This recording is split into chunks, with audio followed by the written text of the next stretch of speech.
We continue Antony from Plutarch's Lives, translated by John Dryden, revised by Arthur Hugh Clough. So that Cleopatra, in the ancient Egyptian, you'd have the D sound instead of the T and the Q. I think there's an extra sound in there somewhere. Q instead of the C. Had great obligations to her from having taught Antony to be so good a servant, he coming to her hands tame and broken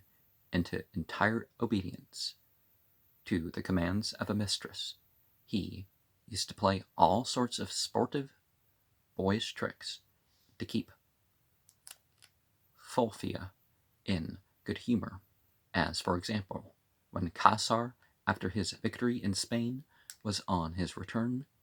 Antony, among the rest, went out to meet him, and a rumor being spread that Caesar was killed and the enemy marching into Italy, he returned to Rome, and, disguising himself, came to her by night, muffled up as a servant that brought letters from Antony. She, with great impatience, before she received the letter, asks if Antony were well, and instead of an answer, he gives her the letter, and as she was opening it, took her about the neck and kissed her. This little story of many of the same nature I give as a specimen. There was nobody of any rank in Rome that did not go some day's journey to meet Caesar on his return from Spain, but Antony was best received of any, admitted to ride the whole journey with him in his carriage, while behind came Brutus, Albinus, and Octavian, his niece's son, who afterwards bore his name and reigned so long over the Romans, Caesar being created the 5th time consul, without delay chose Antony for his colleague, but designing himself to give up his own consulate to Dolabella, he acquainted the Senate with his resolution, but Antony opposed it with all his might, saying much that was bad against Dolabella, and receiving the like language in return, till Caesar could bear with the indecency no longer, and deferred the matter to another time. Afterwards, when he came before the people to proclaim Dolabella, Antony cried out that the auspices were unfavorable, so that at last Caesar, much to Dolabella's vexation, yielded and gave it up, and it is credible that Caesar was about as much disgusted with the one as the other. When some one was accusing them both to him, "It is not," said he, "these well-fed, long-haired men that I fear, but the pale and the hungry-looking," meaning Brutus and Cassius, by whose conspiracy he afterwards fell. And the fairest pretext for that conspiracy was furnished, without his meaning it, by Antony himself. The Romans were celebrating their festival, called the Upper Calia, when Caesar, in his triumphal habit, and seated above the rostra in the marketplace, was a spectator of the sports. February 12th through 14th, right? The custom is that many young noblemen and of the magistracy, anointed with oil and having straps of hide in their hands, run about and strike and sport at every one they meet. Antony was running with the rest, but omitting the old ceremony, twining a garland of bay around a diadem, he ran up to the rostra, and, being lifted up by his companions, would have put it upon the head of Caesar, as if by that ceremony he was declared king. Caesar seemingly refused, and drew aside to avoid it, and was applauded by the people with great shouts. Again Antony pressed it, and again he declined its acceptance, and so the dispute between them went on for some time, Antony's solicitations receiving but little encouragement from the shouts of a few friends, and Caesar's refusal being accompanied with the general applause of the people, a curious thing enough that they should submit with patience to the fact, and yet at the same time dread the name as the destruction of their liberty. Caesar, very much discomposed at what had passed, got up from his seat, and, laying bare his neck, said he was ready to receive a stroke, if any one of them desired to give it. The crown was at last put on one of his statues, but was taken down by some of the tribunes, who were followed home by the people with shouts of applause. Caesar, however, resented it, and deposed them. The passages gave great encouragement to Brutus and Cassius, who, in making choice of trusty friends for such an enterprise, were thinking to engage Antony. The rest approved, except Trebonius, who told them that Antony and he had lodged and travelled together in the last journey they took to meet Caesar, and that he had let fall several words in a cautious way on purpose to sound him, that Antony very well understood him, but did not encourage it. However, he had said nothing of it to Caesar, but had kept the secret faithfully. The conspirators then proposed that Antony should die with him, which Brutus would not consent to, insisting that an action undertaken in defense of right and the laws must be maintained unsullied and pure of injustice. It was settled that Antony, whose bodily strength and high office made him formidable, should, at Caesar's entrance into the Senate, when the deed was about to be done, be amused by some of the party in conversation about some pretended business.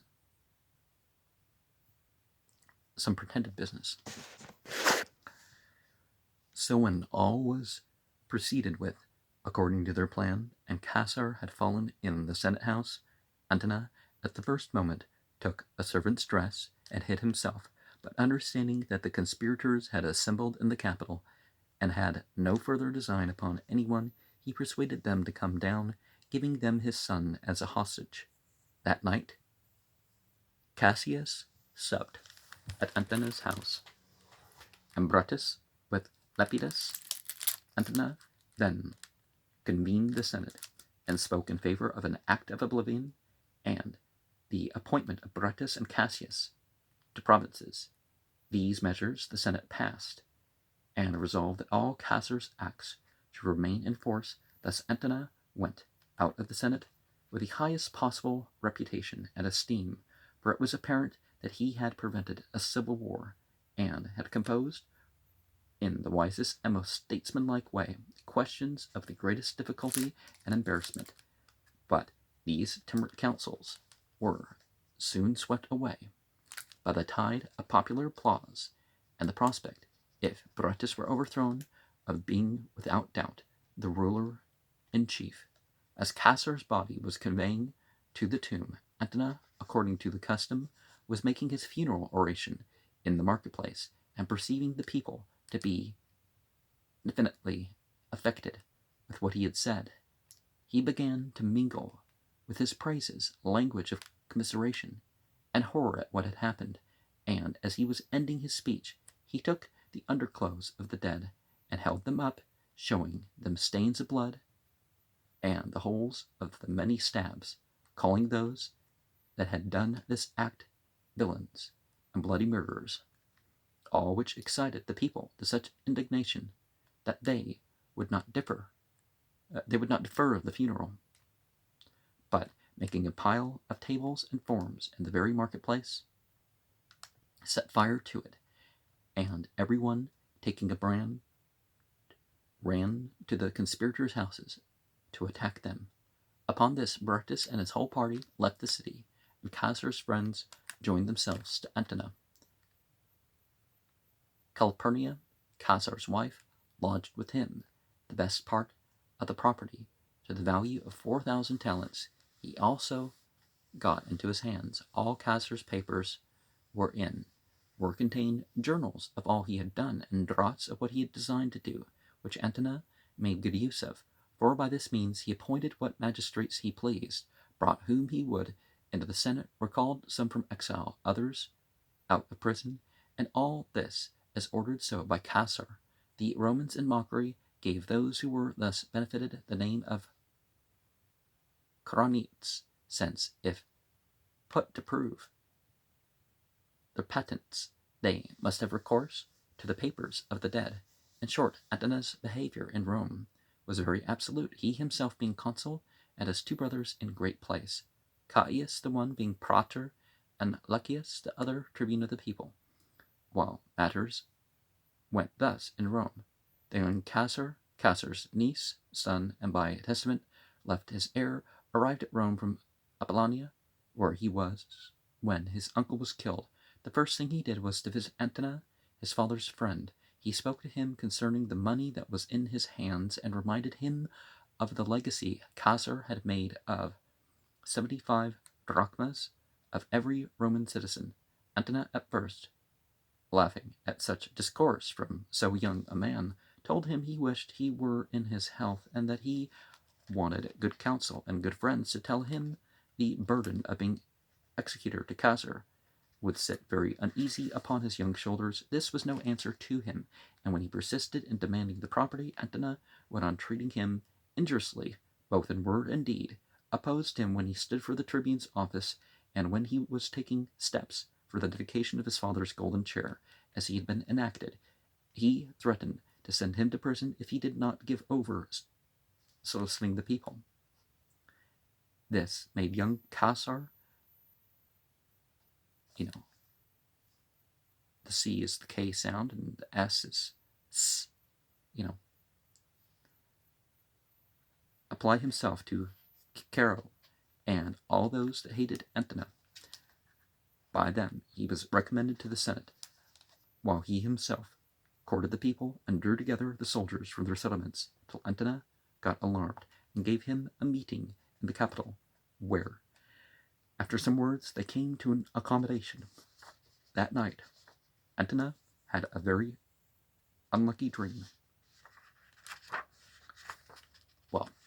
maybe if it was interpreted otherwise, it would have been a lucky dream, which is why you have to be careful to get some sort of interpretation done before you share a dream.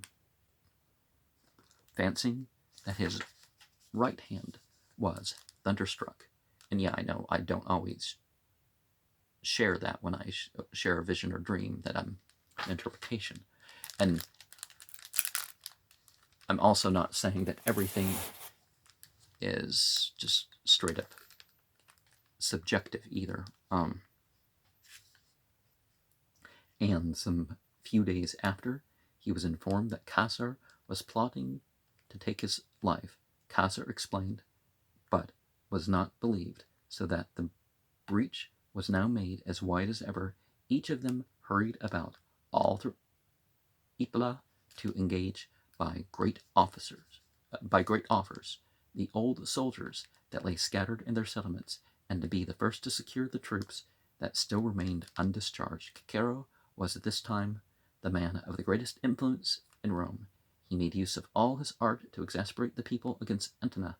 and at length persuaded the Senate to declare him a public enemy, to send Caesar the rods and axes and other marks of honor usually given to the praetors, and to issue orders to Hirtius and Pansa, who were the consuls, to drive Antony out of Epila. The armies engaged near Modena, and Caesar himself was present, and he took part in the battle. Antony was defeated, but both the consuls were slain. Antony, in his flight, was overtaken by distresses of every kind, and the worst of all of them was famine. But it was his character in calamities to be better than at any other time. Antony, in misfortune, was most nearly a virtuous man. It is common enough for people, when they fall into great disasters, to discern what is right and what they ought to do, but there are but few who in such extremities have the strength to obey their judgment, either in doing what it approves or avoiding what it condemns, and a good many are so weak as to give way to their habits all the more, and are incapable of using their minds. Antony on this occasion was a most wonderful example to his soldiers. He who had just quitted so much luxury and sumptuous living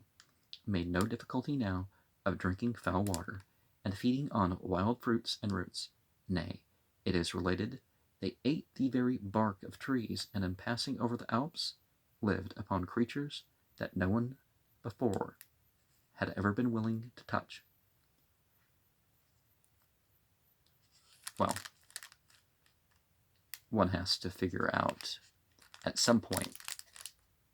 what the plants and animals and whatnot of the area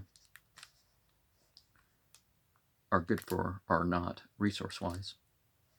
The design was to join the army on the other side of the Alps, commanded by Lepidus, who he imagined would stand his friend, he having done him many good offices with Caesar on coming up and encamping near at hand. Finding he had no sort of encouragement offered him, he resolved to push his fortune and ventured all. His hair was long and disordered, nor had he shaved his beard since his defeat. Well, as far as shaving and plucking hair, it's this area that's the most the highest risk. In this guise, and with a dark-colored cloak flung over him, he came into the trenches of Lepidus and began to address the army. Some were moved at his habit, others at his words, so that Lepidus, not liking it, ordered the trumpets to sound, that he might be heard no longer.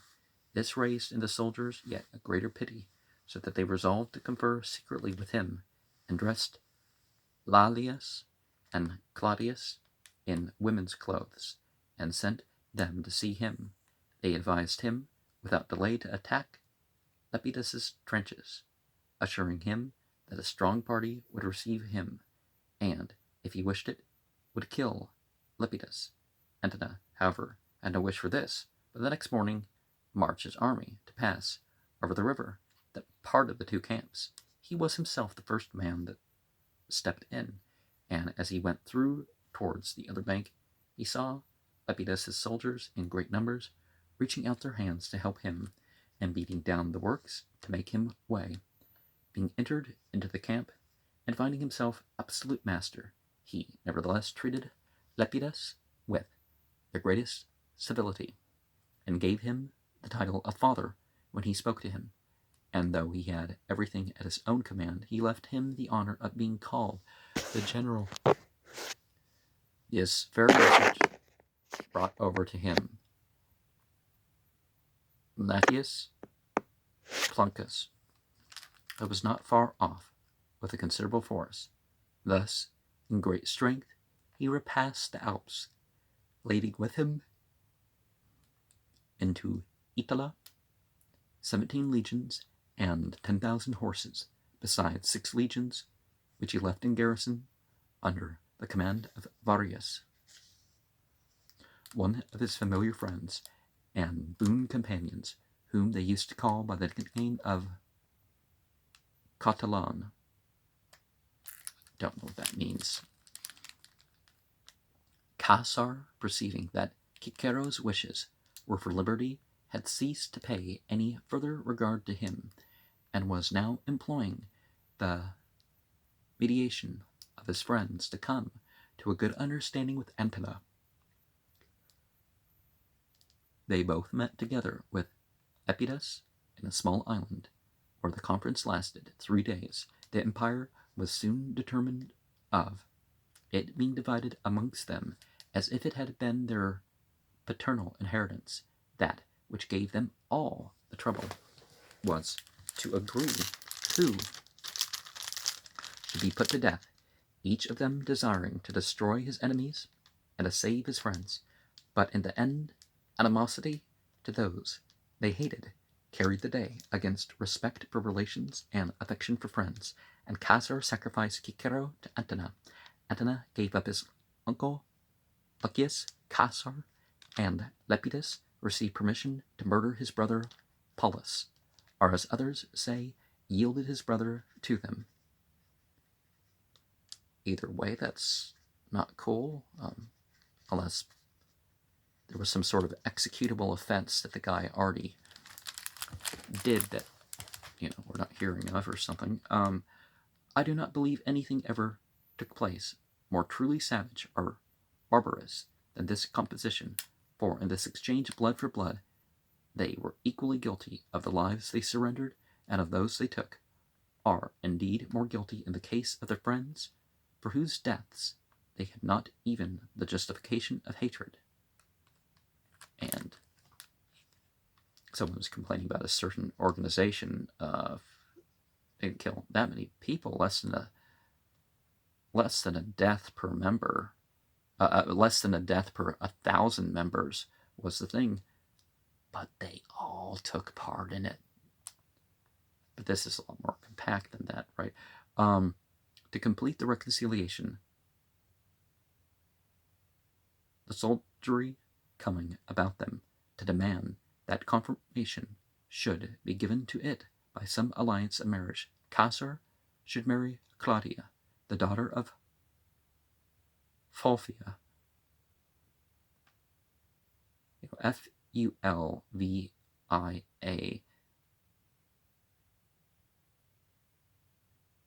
because the F and the V kind of, you want to say different, and there's a very similar word too, wife to Antony. This also being agreed to, 300 persons were put to death by prescription. Antony gave orders to those that were to kill Cicero to cut off his head and right hand, with which he had written his invectives against him, and when they were brought before him, he regarded them joyfully, actually bursting out more than once into laughter, and when he had satiated himself with the sight of them, ordered them to be hung up above the speaker's place in the forum, thinking thus to insult the dead, while in fact he only exposed his own wanton arrogance and his unworthiness to hold the power that fortune had given him. His uncle, Lucius Caesar, being closely pursued, took refuge with his sister, who, when the murderers had broken into her house, after pressing into her chamber, met them at the door, and spreading out hands, cried out several times, "You shall not kill Lucius Caesar till you first dispatch me, who gave your generals his birth," and in this manner she succeeded in getting her brother out of the way and saving his life. This triumvirate was very hateful to the Romans, and Antony, most of all, bore the blame, because he was older than Caesar, and had greater authority than Lepidus, and withal he was no sooner settled in his affairs, but he turned to his luxurious and dissolute way of living. Besides the ill reputation he gained by his general behavior, it was some considerable disadvantage to him his living in the house of Pompey the Great, who had been as much admired for his temperance and his sober citizen-like habits of life as ever he was for having triumphed 3 times. They could not without anger see the doors of that house shut against magistrates, officers, and envoys, who were shamefully refused admittance, while it was filled inside with players, jugglers, and drunken flatterers, upon whom were spent the greatest part of the wealth which violence and cruelty procured, for they did not limit themselves to the forfeiture of the estates of such as were prescribed, defrauding the widows and families, nor were they contented with laying on every possible kind of tax and imposition, but hearing that several sums of money were, as well by strangers as citizens of Rome, deposited in the hands of the Vestal virgins, they went and took the money away by force. When it was manifest that nothing would ever be enough for Antony, Caesar at last called for division of property. The army was also divided between them upon their march into Macedonia to make war with Brutus and Cassius, Lepidus being left with the command of the city. However, after they had crossed the sea and engaged in operations of war, encamping in front of the enemy, Antony opposite Cassius, and Caesar opposite Brutus. Caesar did nothing worth relating, and all the success and victory were Antony's. In the first battle, Caesar was completely routed by Brutus,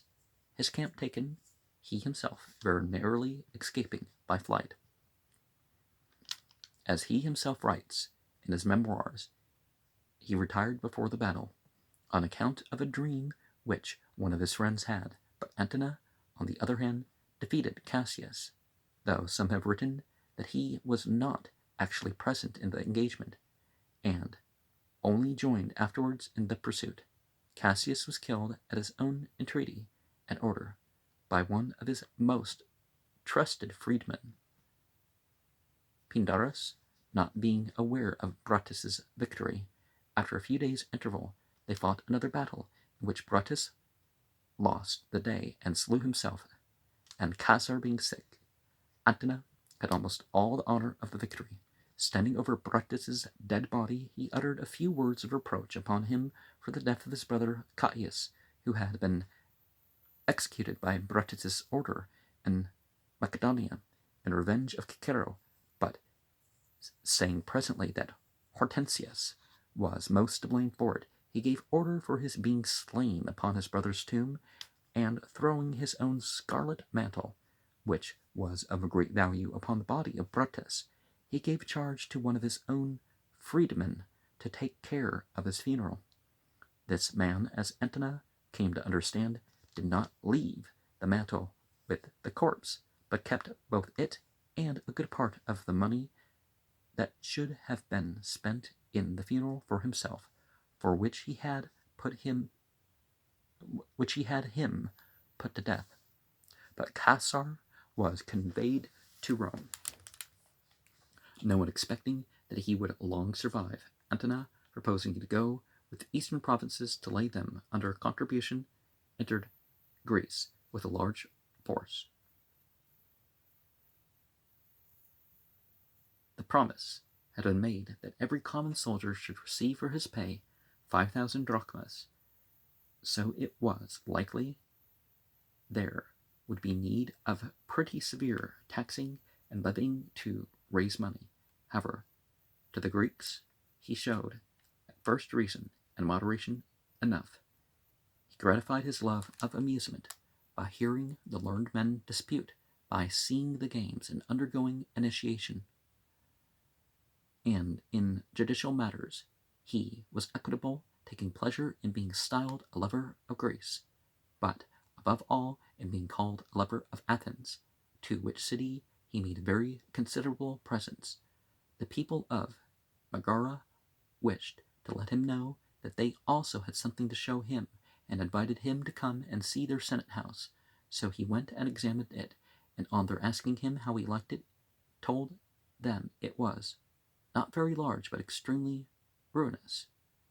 At the same time, he had a survey made of the temple of the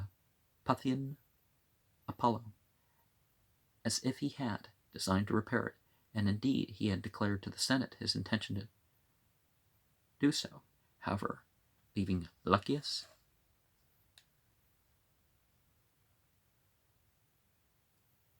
Censorinus in Greece, he crossed over into Asia, and there laid his hands on the stores of accumulated wealth, while kings waited at his door, and queens were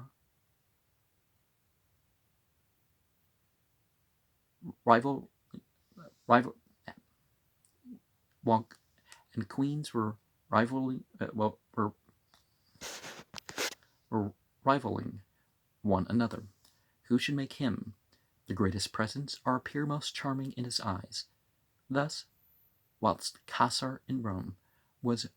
wearing out his strength amidst seditions and wars, Antony, with nothing to do amidst the enjoyments of peace, let his passions carry him easily back to the old course of life that was familiar to him, a set of harpers and pipers,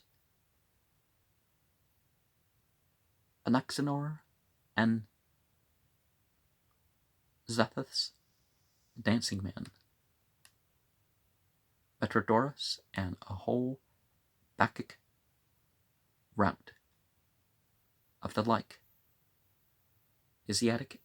exhibitors, far outdoing in license and buffoonery the pests that had followed him out of Italy, came in and possessed the court. The thing was past patience, wealth of all kinds being wasted on objects like these. The whole of Asia was like the city in Sophocles, loaded at one time with incense in the air, jubilant songs and outcries of despair. When he made his entry into Ephesus, the women met him, dressed up like Bacchantes, and the men and boys like satyrs and fauns, and throughout the town nothing was to be seen but spears wreathed about with ivy, harps, flutes, and psalteries, while Antony in their songs was Bacchus, the giver of joy and the gentle, and so indeed he was to some, but to far more the devourer and the savage, for he would deprive persons of worth and quality, other fortunes to gratify villains and flatterers, who would sometimes beg the estates of men yet living, pretending they were dead, and obtaining a grant, take possession. He gave his cook the house of a Magnesian citizen as a reward for a single highly successful supper, and at last, when he was proceeding to lay a second whole tribute on Asia, Habreus, speaking on behalf of the cities, took courage and told him broadly, but aptly enough for Antony's taste, if you can take 2 yearly tributes, you can doubtless give us a couple of summers and a double harvest time, and put it to him in the plainest and boldest way that Asia had raised 200,000 talents for his service. If this has not been paid to you, ask your collectors for it. If it has, and is all gone, we are ruined men. These words touched Antony to the quick, who was simply ignorant of most things that were done in his name, not that he was so indolent as he was prone to trust frankly in all about him, for there was much simplicity in his character. He was slow to see his faults, but when he did see them, was extremely repentant and ready to ask pardon of those he had injured,